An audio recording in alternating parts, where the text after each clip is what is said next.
de Educação à Distância da UDESC, e atualmente estou como diretora de pesquisa e pós-graduação, e em nome de toda a comissão organizadora do 7º Seminário de Extensão, Pesquisa e Ensino do SEAD e 32º Seminário de Iniciação Científica da UDESC, gostaria então de dar as boas-vindas a vocês e passar, né, a palavra ao pessoal que vai estar coordenando, trabalhando nessa sessão. Essa é a 6ª sessão de apresentações do SIC, nós teremos 4 apresentações. Quem vai coordenar os trabalhos é o professor Tiago Schmidt, que é professor do DECT, o departamento que eu trabalho, e chefe do departamento, e como avaliadora dos trabalhos, quem vai participar conosco é a professora doutora Isabel Cristina Miller, do Instituto Federal Catarinense, a quem eu já agradeço imensamente pela disponibilidade em participar desse momento super importante de formação de nossos acadêmicos. Então, eu também já aproveito para agradecer também o Andrei Uller, que é o nosso técnico da direção, que está dando todo o apoio aqui nos bastidores. Então, passo a palavra ao professor Tiago para dar continuidade, então, à sessão. Obrigada e boa apresentação para todos e todas. Obrigado, professora. Boa tarde a todos, sejam bem-vindos. Então, para a nossa sessão, nós temos previsto 4 trabalhos, né? Na ordem que segue aqui, eu vou fazer a leitura. O primeiro, nós temos o bolsista Eduardo Yamaguchi, orientado pelo professor Amauri, né? Com o trabalho Intensidade da mancha foliar da glomerela em macieira, em combinação com cultivares copa em diferente porta, enxertos da série americana Geneve. O segundo trabalho a apresentar, então, Caroline Lima, orientada pela professora Karen. Trabalho Diagnóstico Piloto da Contaminação de Ambientes Costeiros de Santa Catarina por poluentes emergentes e seus potenciais efeitos em bivalves marinhos. No terceiro trabalho, temos a bolsista Hortência da Luz, orientadora professora Karen, e o trabalho é intitulado Análise de metais em tainhas migratórias no sistema estuarino de Laguna, Santa Catarina. E o nosso último trabalho, fechando a nossa sessão, temos a bolsista Marcela Almeida, orientada também pela professora Karen, com o trabalho intitulado Determinação da relação comprimento-peso e concentração de metais em tainhas coletados no sistema estuarino de Laguna, Santa Catarina. Também temos conosco a avaliadora DOC, a doutora Isabela Cristina Miller, do Instituto Federal Catarinense. Bom, pessoal, então, antes já de iniciar, então, como funcionará a sessão, né? Os bolsistas terão entre 5 e 10 minutos para apresentar seus trabalhos, né?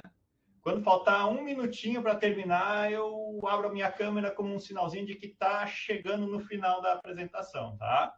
Finalizando o tempo.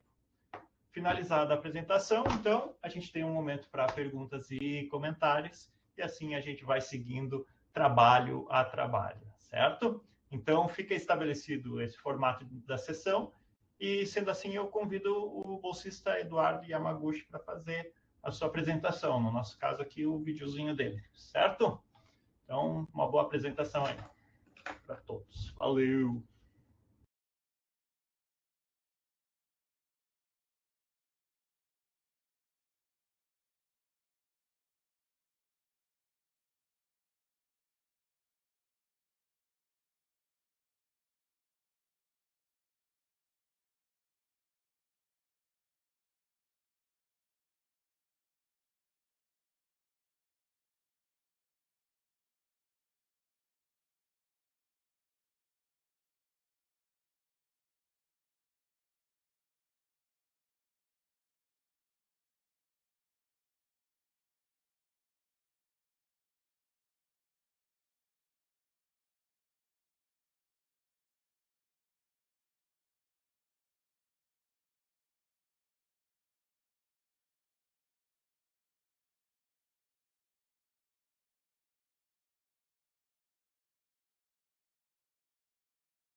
Obrigado, Eduardo.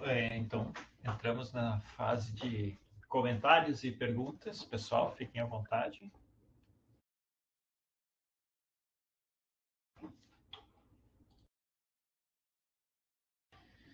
Temos alguma perguntinha para o Eduardo?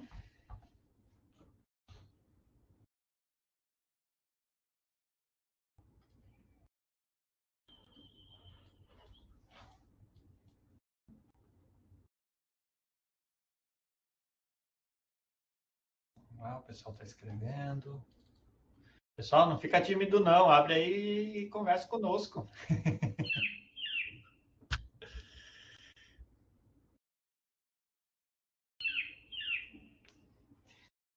Beleza, então, gente. Vamos partir então para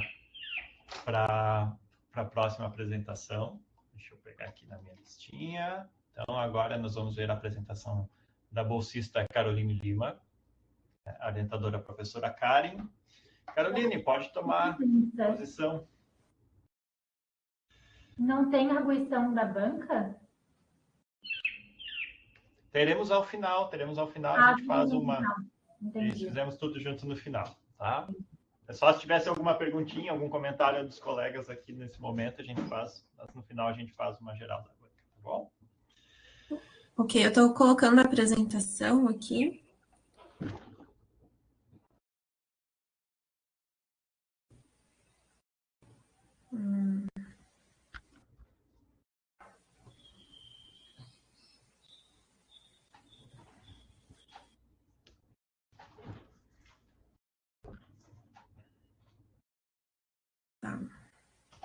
Tá carregando o arquivo. Uhum.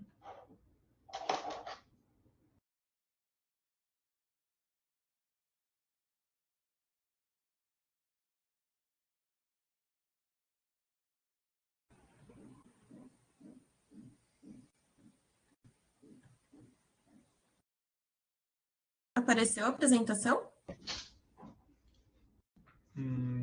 Já não. Ele está dizendo aqui que está carregando. Tá, aguardamos.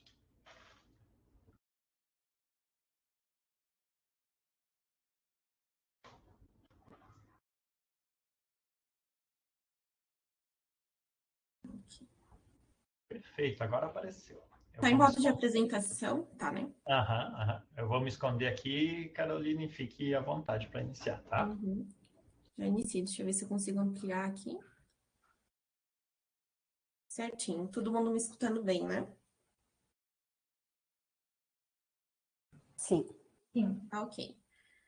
Boa tarde, eu sou Caroline Kunen Lima, sou bolsista PIBIC, sou orientada pela professora Karen Han-Luckmann, e meu projeto é Ostras como bioindicadoras de genotoxicidade de ambientes costeiros do litoral centro-sul de Santa Catarina. Para iniciar um pouco essa contextualização, aqui em Santa Catarina a gente tem uma elevada urbanização, principalmente no litoral. E essa elevada urbanização leva uma grande geração de resíduos que são destinados ao ambiente marinho. E esses resíduos são caracterizados pelos micropoluentes orgânicos, ou no caso chamados MPOs. Aqui no nosso projeto a gente escolheu a Baía Norte de Florianópolis como foco de estudo e a cidade de Laguna. Mas o que são esses MPOs?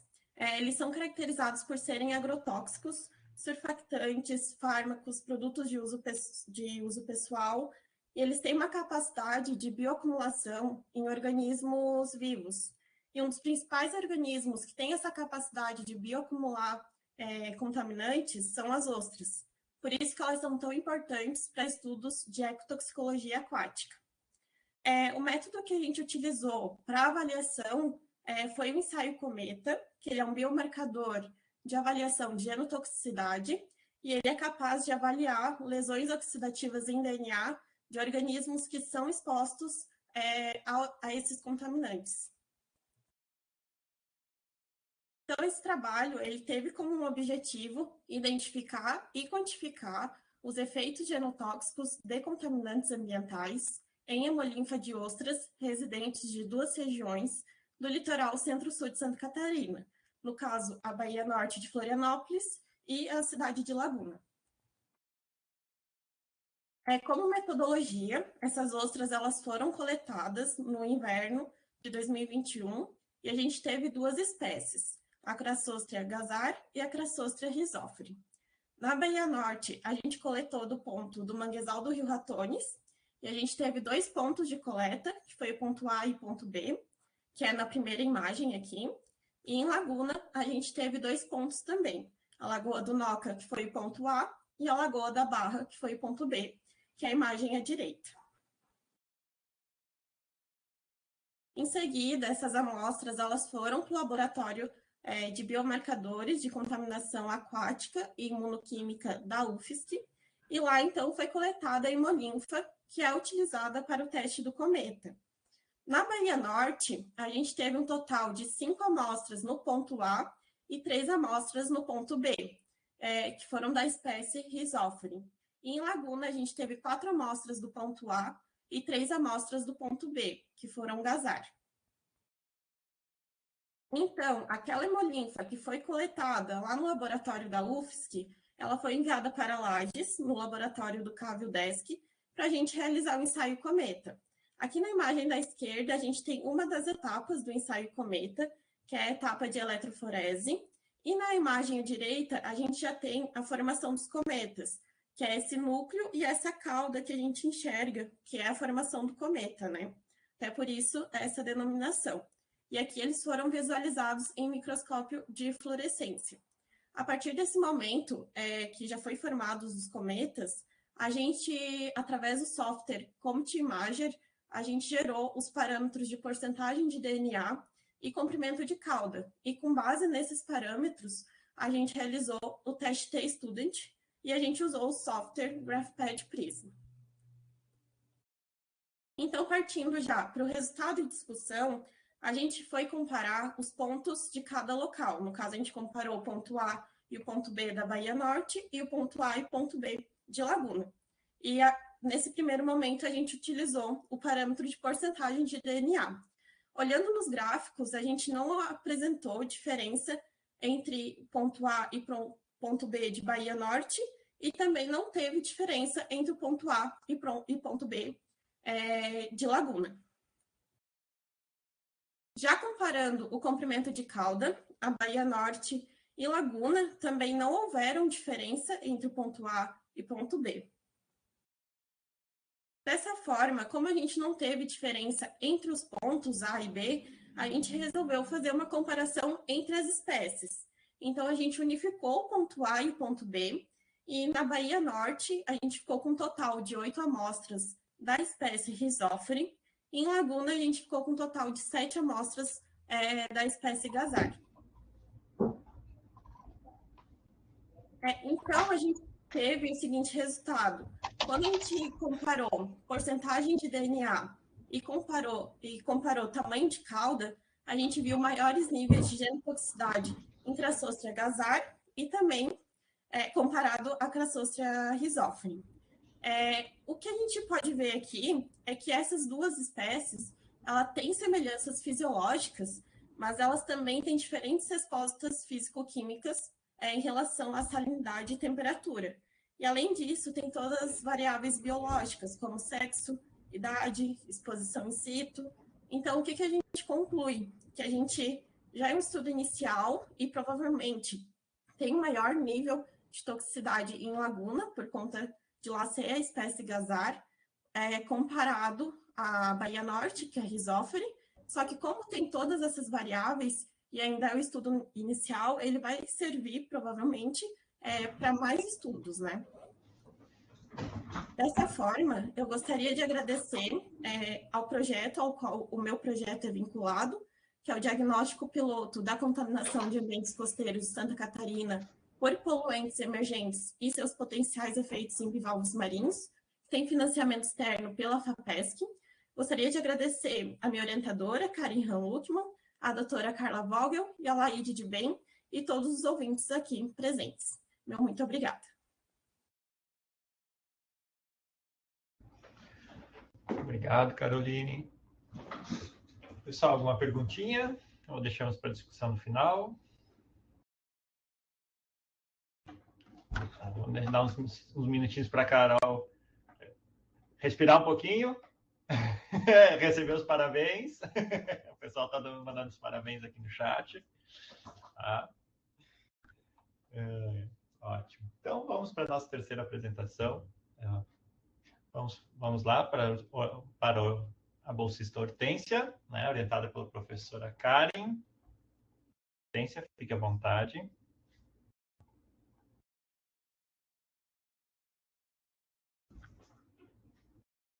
Olá, eu não sei como compartilhar aqui, não está disponível para mim compartilhar minha apresentação. Espera aí que já vamos passar aí para você ter esse acesso. Acho que agora tá. Acho que o Andrei já passou para você.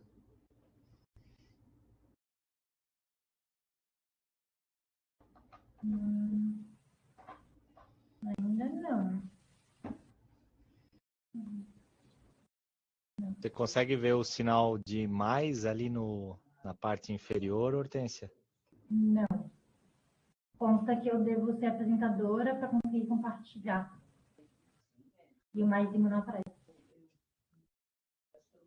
Mas você está como apresentadora, deveria aparecer. Andrei, temos duas Hortências, né? Tem uma no móvel e uma na webcam. Eu acho que tem que passar para dar webcam. Opa! Então acho que essa aqui é. Pronto, acho que agora vai, hein? Agora vai, Agora vai. Beleza, então. Eu vou me esconder aqui. Tu estás, Hortência, você está logada em 2 aparelhos, é isso também? Não. Que saiba. Bem estranho. Gerenciar a apresentação.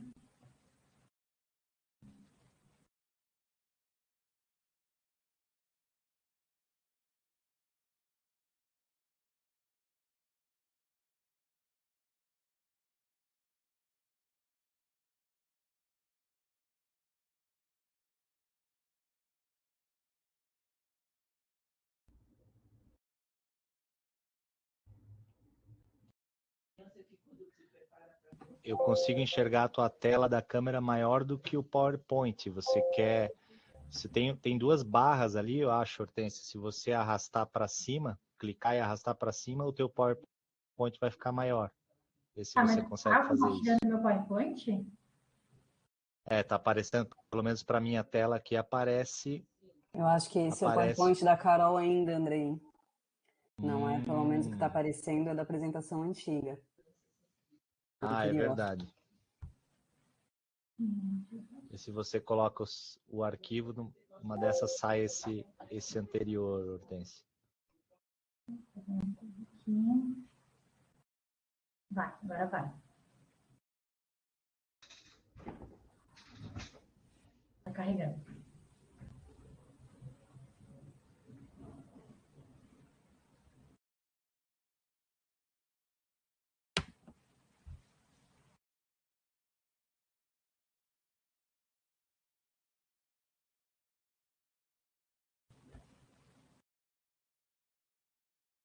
Aproveita, respira, fica tranquila que está carregando. Tá carregando.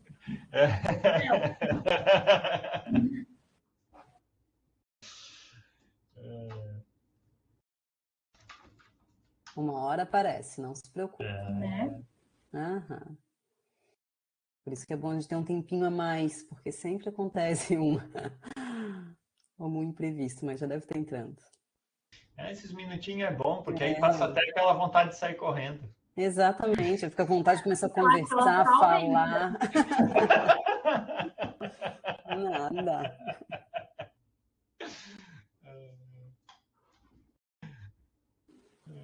Eu tenho que esperar ele carregar para enviar, né?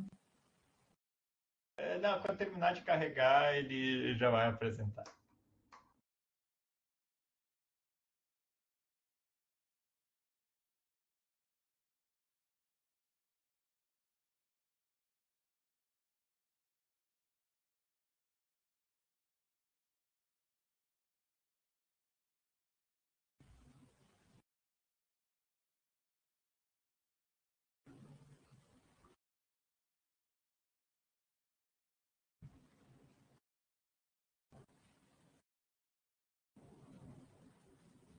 estão ouvindo o barulho do vento? Sim. O vento aí em Laguna? Sim. Nossa. Tem, né? Diz a lenda que vai mudar o tempo, né? Vai vir frente fria, frio. Vamos ver. De paz. Vai ter calor.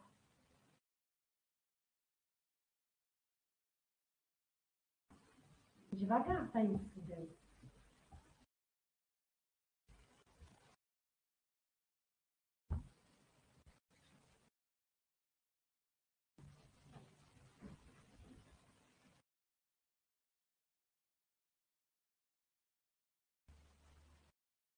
Foi? Não.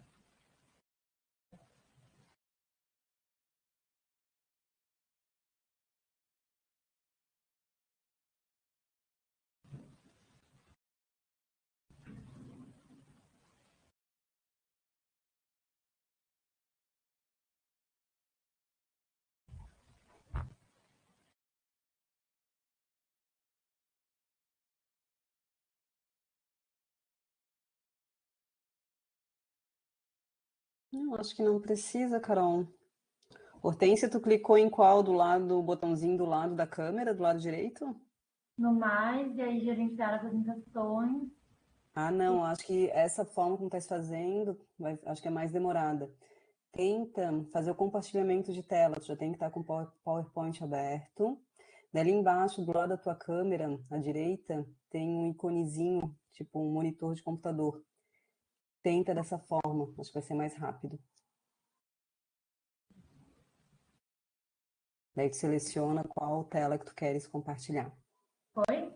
Foi. Daí tu pode colocar no modo apresentação. Tá, vamos ver vocês mais aí. Beleza? Maravilha. Então, Tá? Fique à vontade. Quando você começar, eu dou um playzinho aqui. beleza. Boa tarde a todos. Eu vou apresentar o meu trabalho de iniciação científica do projeto de pesquisa intitulado Uso de ferramentas bioquímicas e moleculares em ostras, peixes e botos da tainha para o biomonitoramento da qualidade ambiental de um complexo aquarino do sul do Brasil. Meu nome é Hortência Cordeiro e eu sou bolsista do PIBIC-CNPq, orientada pela professora Karen Hamburg. O título do meu trabalho em específico é a análise de metais em tainhas migratórias no sistema estuarino de Laguna, em Santa Catarina. Os metais, como um contaminante, de forma geral, eles são alvo de grande preocupação no contexto da poluição dos ecossistemas aquáticos, pelo seu alto poder de bioacumulação e biomagnificação, que, consequentemente, leva a efeitos deletérios e carcinogênicos na biota, e a uma transferência para o homem via cadeia alimentar, o que leva de volta ao conceito de biomagnificação. Devido a diversas fontes de contaminantes nos estuários, a tainha ela pode ser utilizada como um potencial indicador de contaminação, além do alto consumo de pescado, que justifica o uso dessa espécie como objeto de trabalho para esse estudo. Aqui nós temos um dado do Ministério da Agricultura que constatou que o brasileiro ele consome 20,5 quilos de pescado ao ano, enquanto que a Organização Mundial da Saúde recomenda o consumo de 12 quilos por habitante ao ano, deixando bem discrepante esse consumo. Além disso, a espécie ela é patrimônio cultural e material, determinado pela Fundação Catarinense de Cultura, e tem uma grande importância socioeconômica, principalmente no contexto das comunidades ribeirinhas, e especialmente em Laguna, devido à pesca colaborativa com os grupos. Bom, os estuários, eles são receptáculos de contaminantes, por estarem recebendo a água da lixiviação do solo, assim como recebem efluentes domésticos, industriais e agrícolas de forma direta, e por serem um ambiente de transição entre o ecossistema terrestre e o ecossistema aquático, sendo assim um ecótomo. Então, os estuários eles tendem a acumular no compartimento da água, no compartimento do sedimento e na biota os contaminantes. Tendo isso em mente, o estoque pesqueiro da tainha ele se estende da Argentina à Laguna, Estado pesqueiro do Sul. Sendo que no sul do Brasil, eles têm 6 estuários, desde o Chuí, no Rio Grande do Sul, até Laguna, que eles são utilizados como um estuário e um habitat para a angiolida. Sendo que a Lagoa dos Patos, entre o Chuí e Laguna, é o principal berçário e habitat dessa espécie, e é sabido que é o ecossistema já impactado antropogenicamente. Assim, o objetivo desse trabalho é realizar uma análise comparativa dos níveis de metais em relação ao estabelecido pela Organização das Nações Unidas para Alimentação e Agricultura, dado em 2003, no tecido comestível da tainha Muju lisa, além de realizar a comparação com os parâmetros de biologia reprodutiva da espécie. Então, os metais avaliados serão o cobre, o zinco, o cádmio e o chumbo, sendo que desses 4, 2 são metais essenciais e 2 são metais tóxicos, que os essenciais é o cobre e o zinco, e os tóxicos, o cádmio e o chumbo. Essa classificação ela se refere aos metais essenciais, que são os metais necessários para algumas funções metabólicas dos organismos, mas em altas concentrações eles podem se tornar deletérios ou carcinogênicos, como eu havia dito antes. E os metais tóxicos, que é o cádmio e o chumbo, eles, mesmo em quantidade de traços, eles podem ter esses efeitos deletérios e uma alta toxicidade. Quanto à metodologia desse trabalho, nós adquirimos 24 indivíduos na Praia da Tesoura, em Laguna, durante a safra artesanal da tainha no ano de 2022. Então, foram 3 coletas de maio a julho, e o processamento foi in situ. Então, nós retiramos todas as medidas biométricas e a coleta dos tecidos em campo, e congelamos as amostras em freezer em menos 80 graus. No laboratório, nós separamos os tecidos em triplicatas de 1 grama cada, e seguimos para a digestão em ácido nitropercórico, onde o tecido deixou de ter a sua conformação normal e passou a se tornar um líquido. Então, realizamos a solubilização em água ultrapura e uma filtração com bomba com membrana de celulose para retirar qualquer soluto que não tenha sido dissolvido pelo ácido. Já a quantificação dos metais, ele foi feito no espectrofotômetro de absorção atômica por chama, e esse equipamento ele foi calibrado com uma solução padrão no início de cada análise, assim como a cada 10 amostras lidas, e também foram acompanhadas por uma amostra certificada, e o limite de detecção foi determinado de acordo com a IUPAC. Quanto à relação com os estágios reprodutivos, nós consideramos os estágios imaturo, maduro e esvaziado, que é o estado do indivíduo após a desova, e as análises estatísticas foram feitas no RStudio através do ANOVA OneWay. Bom, quanto aos resultados obtidos nesse trabalho, apenas a concentração do cobre e do zinco elas estavam acima do limite de detecção.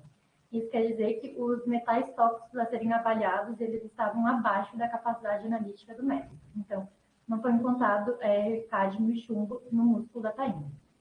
Quanto ao cobre, o maior valor encontrado foi de 1,68 mg por quilo em um indivíduo maduro, mas o limite máximo tolerado determinado pela FAO é de 15 mg por quilo, então está bem abaixo do máximo tolerado.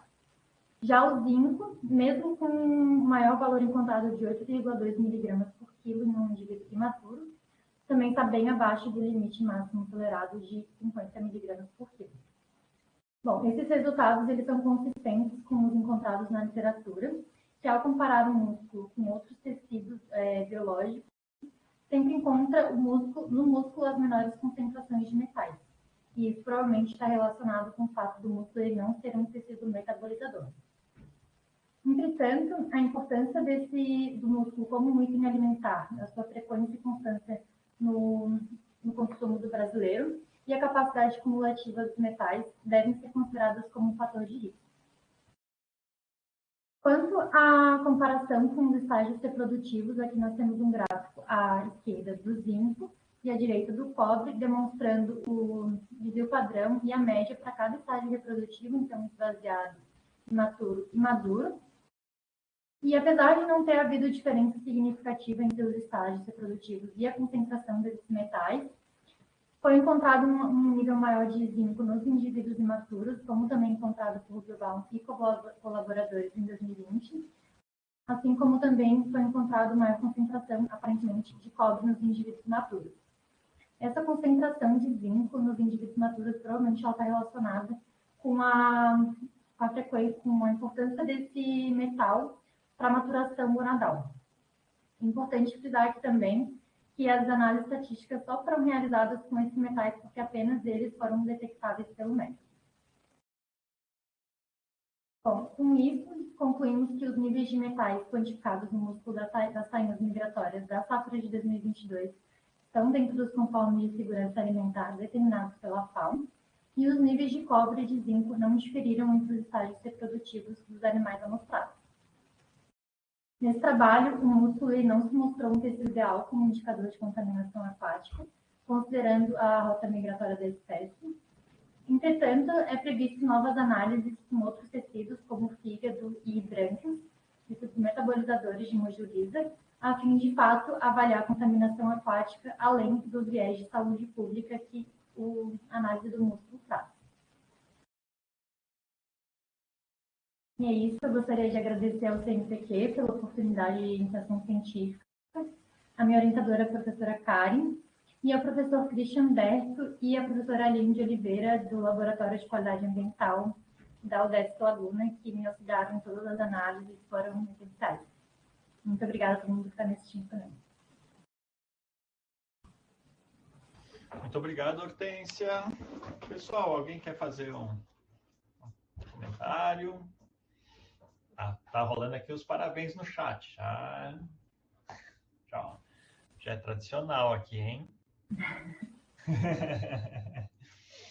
Muito bem. Então, acho que só teremos aqui os parabéns. Deixamos, então, a discussão para o final. Vamos, então, para a bolsista Marcela, também orientada da Prof. Karen. Fique à vontade. Dale, Marcela. Fique à vontade para assumir aqui o tirou. comando da nave.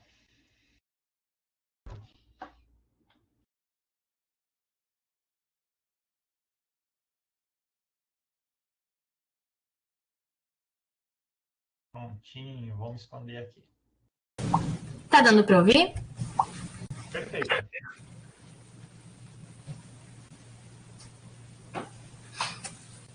Boa tarde, meu nome é Marcela, sou bolsista PIBIC e o meu projeto está dentro desse projeto que é o uso de ferramentas bioquímicas e moleculares em ostras, peixes e botos da tainha para o biomonitoramento da qualidade ambiental de um complexo estuarino do sul do Brasil, orientada pela professora Karen Hanluck. Tem uma desconfiguradinha aqui.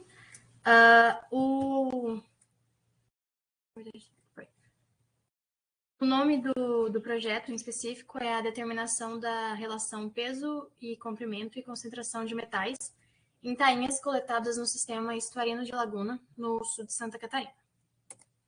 Introduzindo, então, vocês a como foi essa iniciação, o organismo escolhido para esse projeto foi a tainha, exatamente por ela realizar essas migrações. A tainha, durante a nossa coleta, ela estava realizando a migração de reprodução, então ela estava subindo das águas mais frias do sul e indo para o norte. E por ser um animal estuarino dependente, acaba sendo também um conector de ecossistemas. E isso é muito importante para a gente que queria entender um pouquinho mais sobre a qualidade ambiental. Além disso, ela é um importante recurso pesqueiro, que faz ela ser extremamente consumida, não só aqui na região de Santa Catarina, mas também como em outras regiões, o que chama bastante atenção para a qualidade da pesca e da nossa saúde humana. Durante essa rota de migração da tainha, existe uma alta atividade antrópica na bacia hidrográfica, e não só aqui na região de Laguna, mas como também em todas as outras. E isso acaba causando uma alta degradação, então espera-se um alto grau também de poluição. O que nos faz questionar a quantidade e a concentração de metais, porque a partir do momento que esses metais ultrapassam o limiar de concentração tóxica, eles podem causar alguns malefícios à saúde, como atividades imunossupressoras ou inibir enzimas e até alterar estruturas celulares.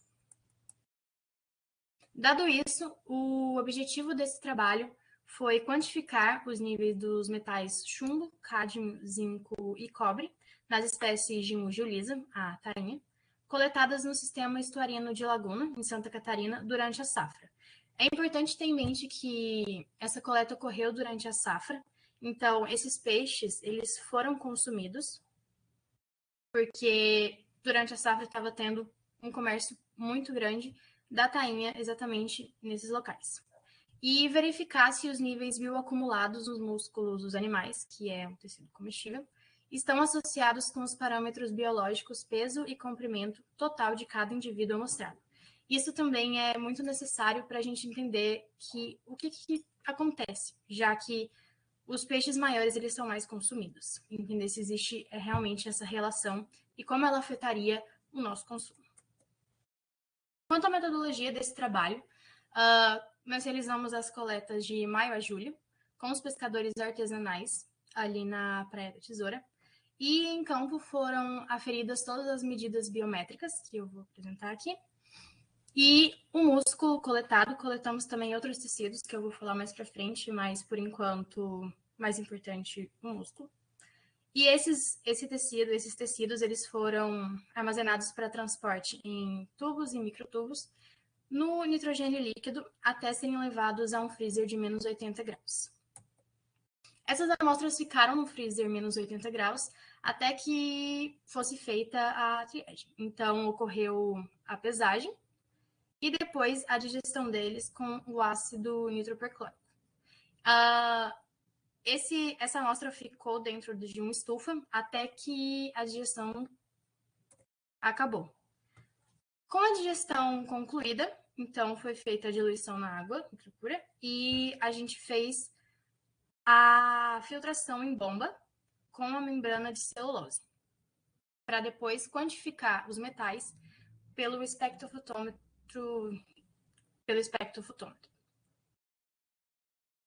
Quanto aos resultados e discussões ainda em campo, temos que, para vocês conhecerem um pouco da tainha, dos peixes que nós coletamos, temos a patinha da tainha aí, foram 70% machos e 30% fêmeas.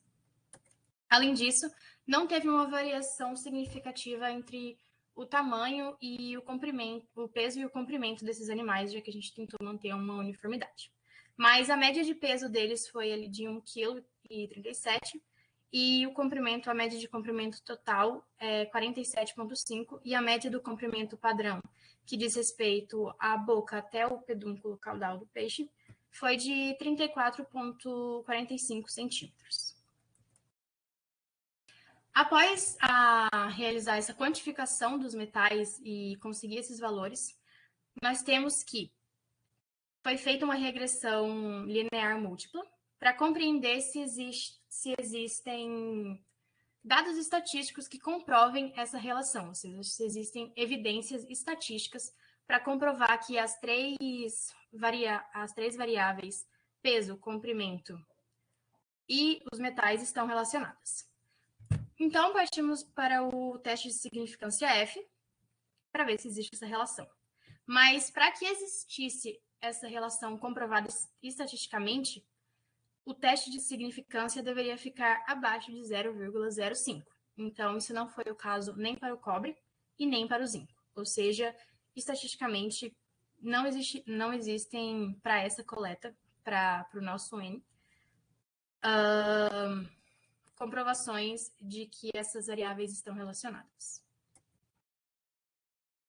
Quanto aos valores, vocês devem ter percebido, não tem a tabela aqui para o chumbo e para o cádmio, e isso acontece porque eles ficaram abaixo do LD, ou seja, eles ficaram abaixo do limite de detecção do método, então não foi nem possível fazer essa regressão para entender se existe essa relação. Porém, como eu disse, durante essas coletas foram coletados outros tipos de tecidos, como o cérebro, a brânquia, e então a gente prevê a realização de novas análises com esses tecidos diferentes, já que, como a Hortência comentou, o músculo ele não é o tecido ideal para entender essa bioacumulação. Então, a gente prevê essas novas análises com esses novos tecidos para entender um pouco mais sobre essas correlações. As referências desse trabalho. E eu gostaria já de agradecer a todos que estão aqui, a minha orientadora e ao CNPq pela oportunidade. Muito obrigada.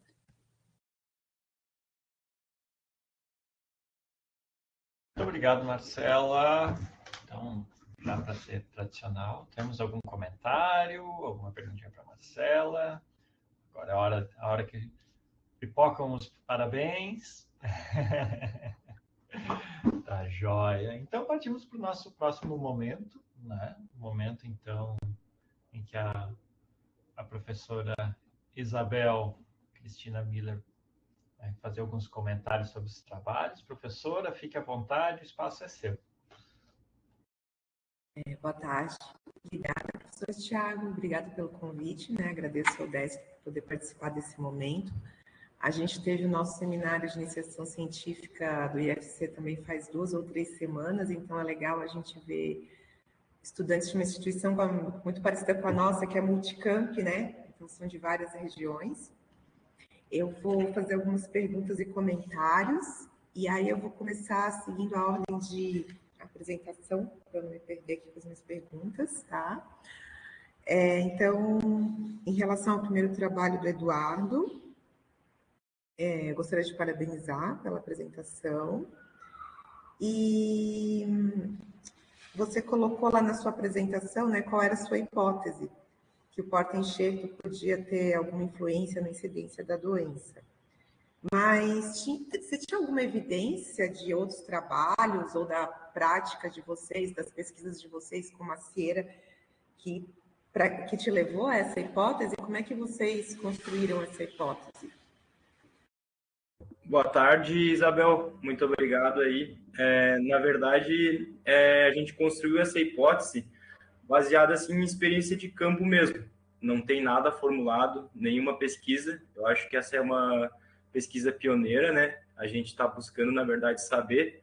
Para quem não conhece, esses porta-enxertos são americanos, né? E eles foram introduzidos recentemente no Brasil.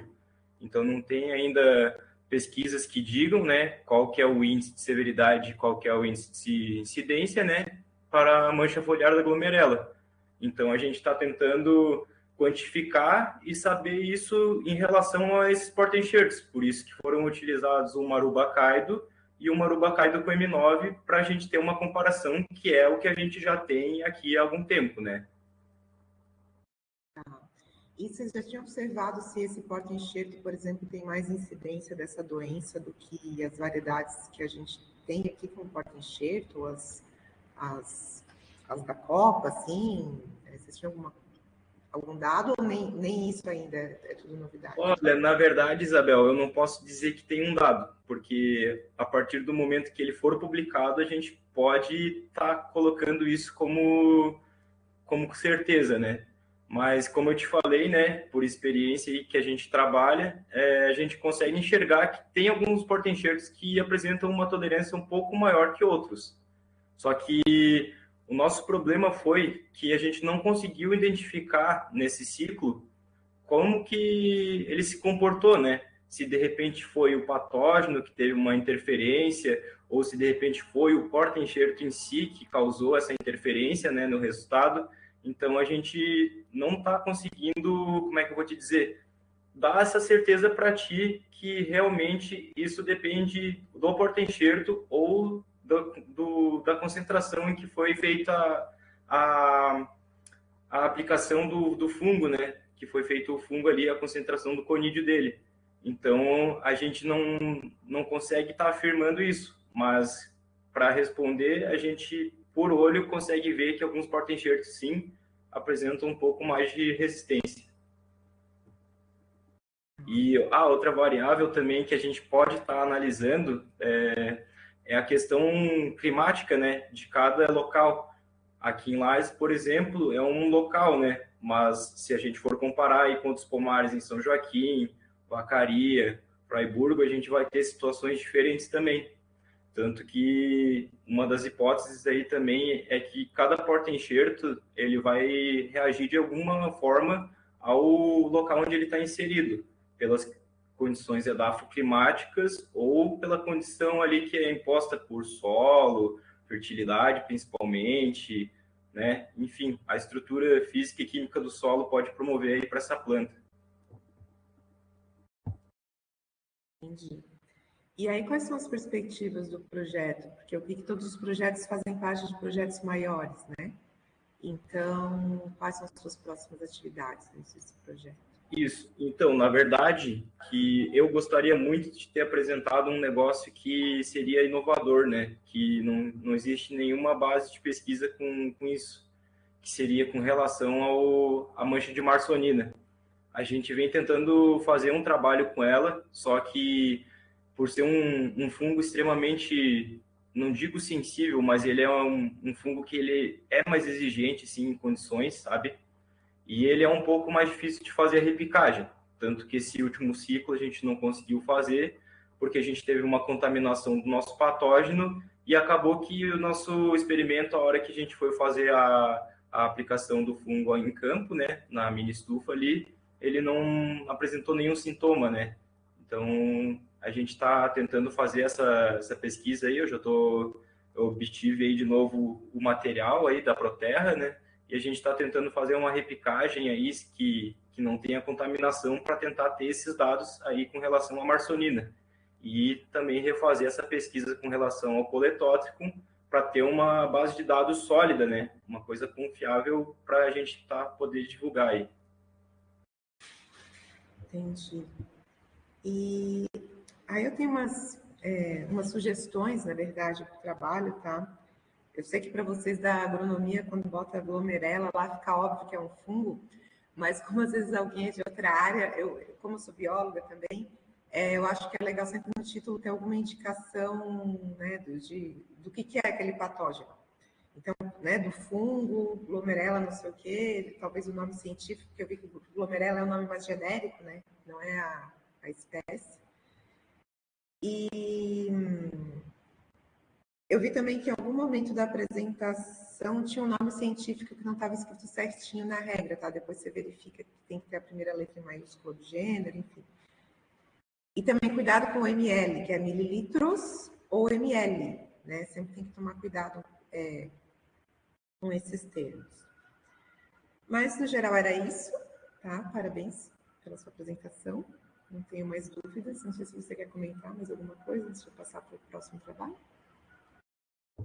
Eu gostaria só de agradecer de novo, né, pela oportunidade, né, e pelos comentários aí, pelo feedback. Eu vou ajustar aí o que estava errado e a gente vai tentar procurar estar trazendo aí novidades para o meio científico aí em relação a tanto o coletótrico quanto a marsonina, né. E eu acho que no mais era isso. Só agradecer mesmo essa oportunidade aí. Muito bem, obrigada. Acho que eu posso continuando, né? Então, agora eu queria chamar a Caroline para falar um pouquinho sobre o trabalho dela.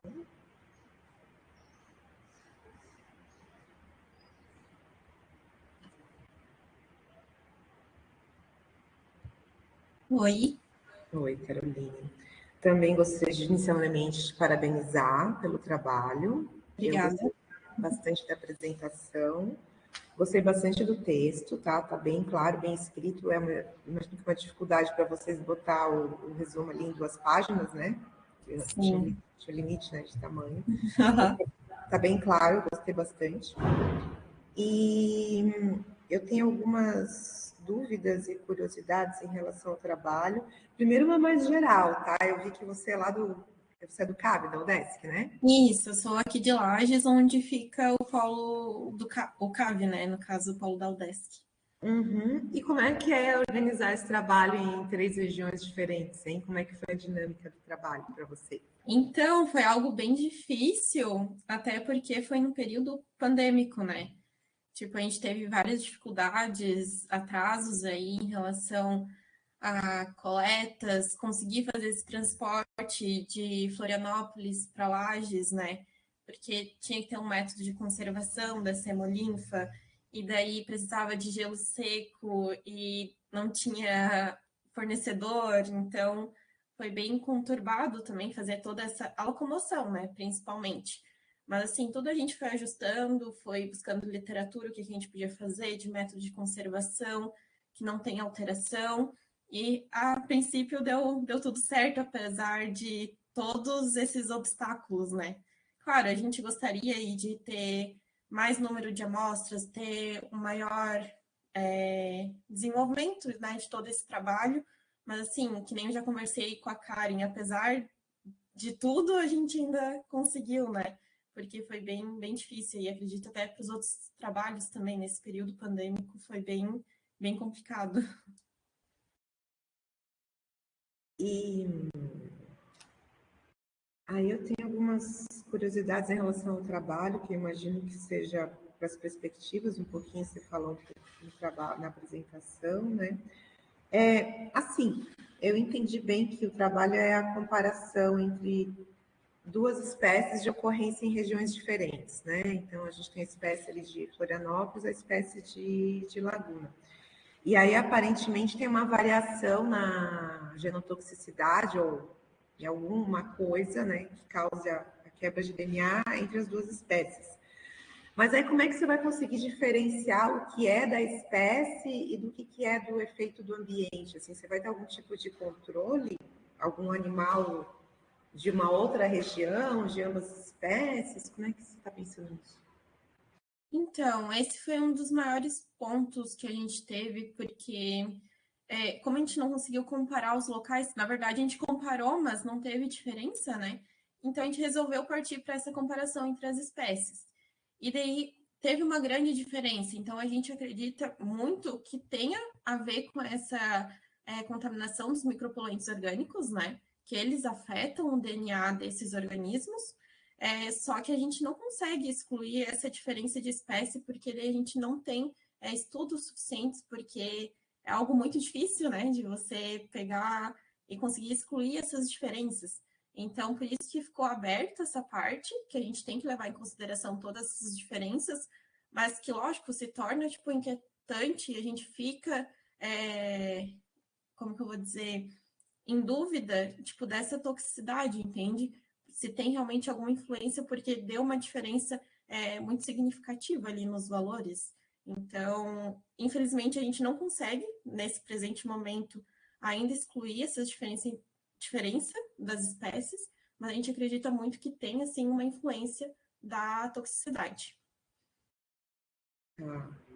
Também depende da condição que vocês derem para o trabalho depois, né? Então, numa região tem uma espécie de ocorrência, em outra, elas vão ter níveis. Ali no cometa, né? Na verdade, não precisa comparar entre as espécies, né? A mesma espécie em uma determinada região, ou, enfim. E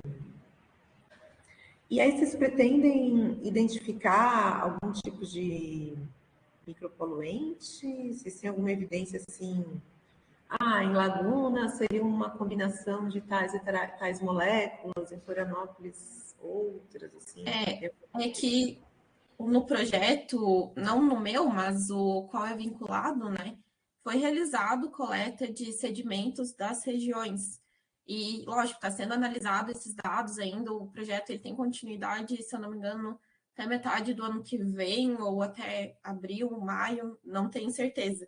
E, lógico, daí a partir disso ainda está sendo avaliado aí esses contaminantes, o que tem em cada local, para poder especificar o que está atingindo e poder quantificar ali os danos, né?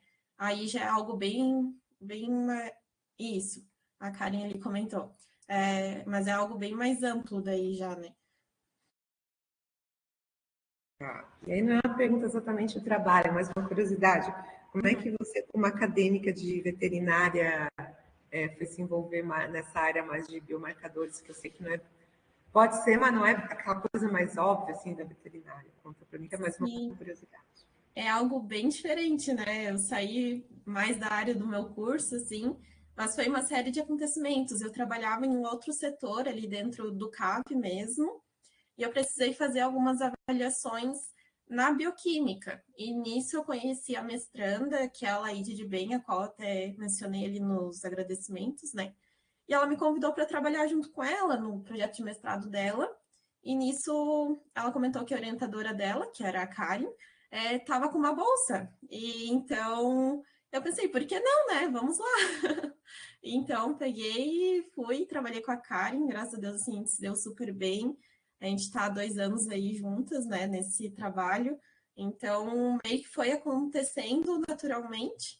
E, nossa, eu só tenho a agradecer, porque foram 2 anos, assim, muito bons. Lógico, apesar dos, como eu falei, dos obstáculos, mas deu tudo certo ainda. Muito bom. Obrigada, então. Seria isso. Tá? E eu que agradeço. Prazer te conhecer. Prazer.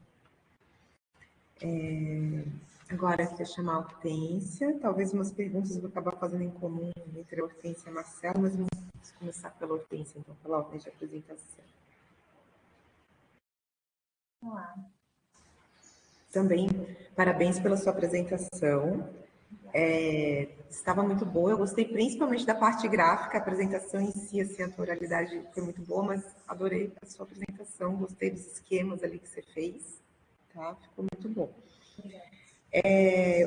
Vendo as duas apresentações em sequência, né, eu vi que são dois trabalhos que fazem parte de um trabalho maior, então os dois trabalhos se falam bastante. Eu vou fazer umas perguntas, na verdade as duas poderiam responder, mas né, depois a gente pode discutir um pouco melhor. Ali na tua apresentação tu falou que tem outros tecidos, né, que provavelmente bioacumulam mais. E qual tecido vocês vão trabalhar a partir de agora, assim? Já que a gente aparentemente não. Já fez o fígado nessas últimas semanas, e aí vamos fazer com as brânquias também. E aí, até uma curiosidade, o fígado, ele deu uma quantidade, uma concentração de zinco e de cobre bem maior do que o limite máximo tolerável. A gente espera encontrar mesmo maiores quantidades nesses outros tecidos. Tá. E vocês, assim, não para esse projeto, né, mas vocês chegaram a discutir no laboratório, ali no grupo de pesquisa, de também no futuro testar outros peixes ou comparar assim, né, como a tainha é o peixe migratório, talvez ela não fica tanto tempo numa região que acumule tanto metal, comparar com algum peixe que tem um hábito mais, não fugiu a palavra, sedentário, digamos assim, né, que fique mais num determinado local e que daí talvez ele indicaria, né, ser o indicador daquela região. Vocês têm algum tipo de ideia, assim? Assim, isso não foi discutido no nosso grupo de trabalho atual, mas é algo que eu gostaria de continuar trabalhando. De avaliar, por exemplo, a biomagnificação entre níveis tróficos, né? E daí, de fato, você consegue entender como que aquele ecossistema está acumulando os metais na biota. É uma ideia minha, né? Mas, enfim, é possível. E esse trabalho também, ele a ideia inicial era fazer com as tainhas residentes. Eu peguei essa bolsa pela metade. Então, a gente decidiu mudar o viés mais para a saúde pública para conseguir completar o objetivo. E vocês vão trabalhar também com algum indicador biológico, enzimas, estresse oxidativo, alguma outra coisa assim? A princípio, não. Só com a bioacumulação mesmo, né? Tá. Mas a pergunta é mais pelas linhas de pesquisa da professora Karen também. Imaginei que talvez pudesse ter algumas coisas assim. Então tá, obrigada, Hortência. E aí eu tenho mais umas perguntinhas para a Marcela.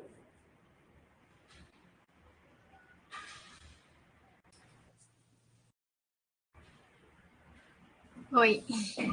Então, também parabéns pelo seu trabalho, pela apresentação. Também ficou muito boa a sua apresentação, tá? A forma que você falou, assim, tinha bastante informação que eu tinha no resumo, então deu para entender bastante o trabalho, estava muito bom. E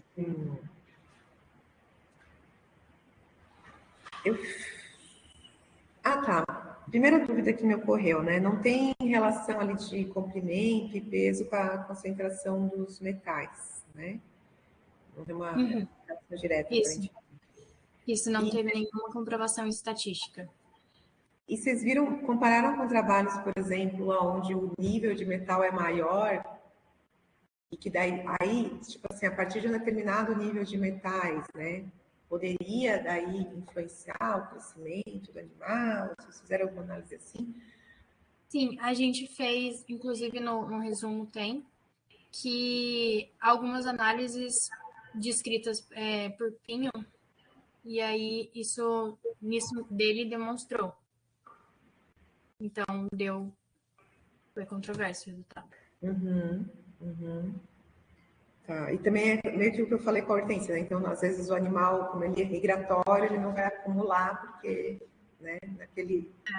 E parafraseando, a gente conversou bastante com os pescadores artesanais e eles, parafraseando eles falaram, não, essas daí é tranquila porque elas estão limpas, elas eram do mar, elas vêm se limpando. Então, pode ser isso mesmo. Não fica ali bioacumulando. E aí você chegou a pesquisar dados de concentração de metal na Lagoa dos Patos ou na Bacia da Prata, ou alguns trabalhos que digam assim, né, determinadas espécies ali da Lagoa dos Patos acumulam metais, e daí talvez a tainha, por ser migratória, que não acumula, ou enfim, ou quais contaminantes teria ali nesses estuários? Tem bastante trabalho, mas falando não tantos em organismos, mas quanto qualidade ambiental, qualidade de água. Isso. E aí, isso, tem bastante trabalho falando sobre isso, mas nada relacionando com o que eu queria fazer de peso e comprimento. Mas tem bastante trabalho na área. Da bacia hidrográfica como um todo.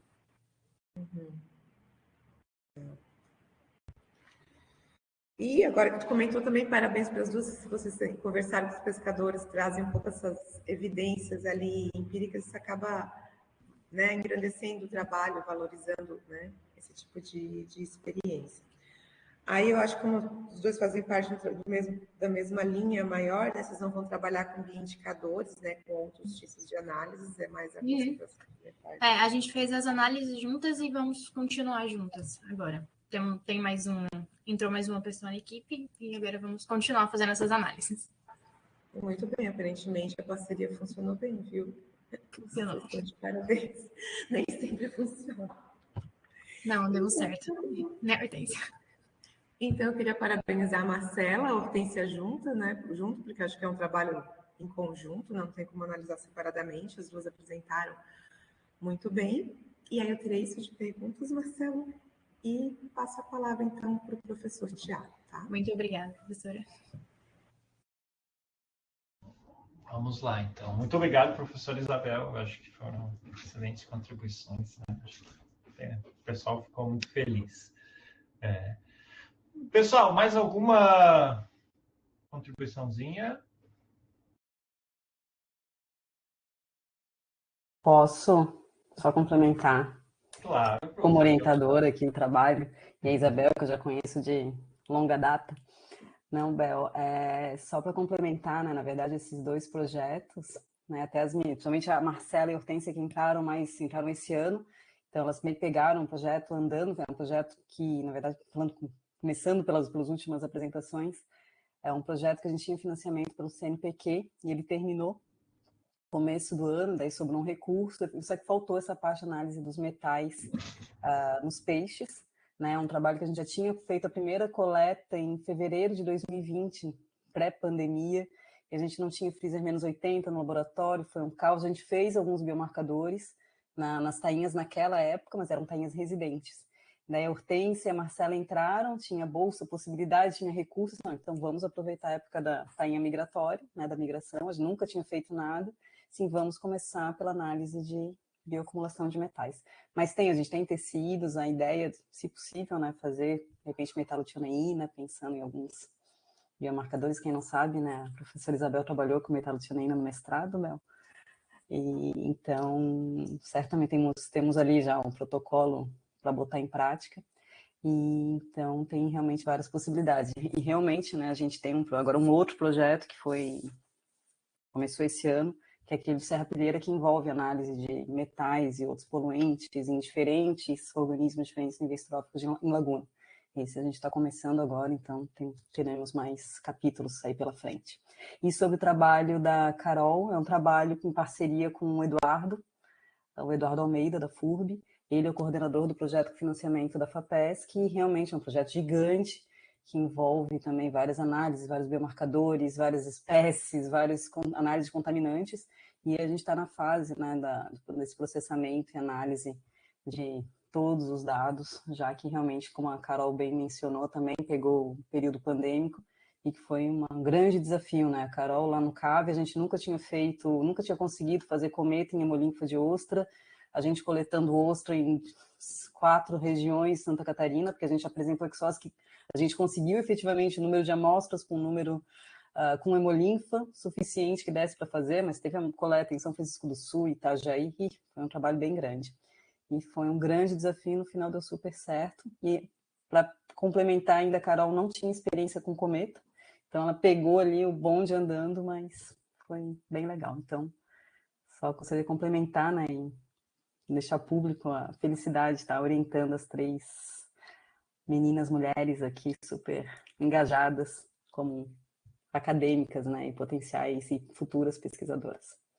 Então, paro de falar para não ficar babando aqui. Passo a palavra, Tiago. Parabéns. Parabéns a todas.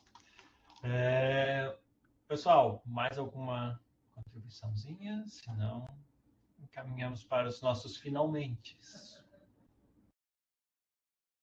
Ninguém se manifesta, então eu agradeço a presença de todos, né? Bolsistas, orientadores, avaliadores, telespectadores e os outros ores que estiverem nos vendo também, tá? Então, encerramos a nossa sessão. Muito obrigado a todos.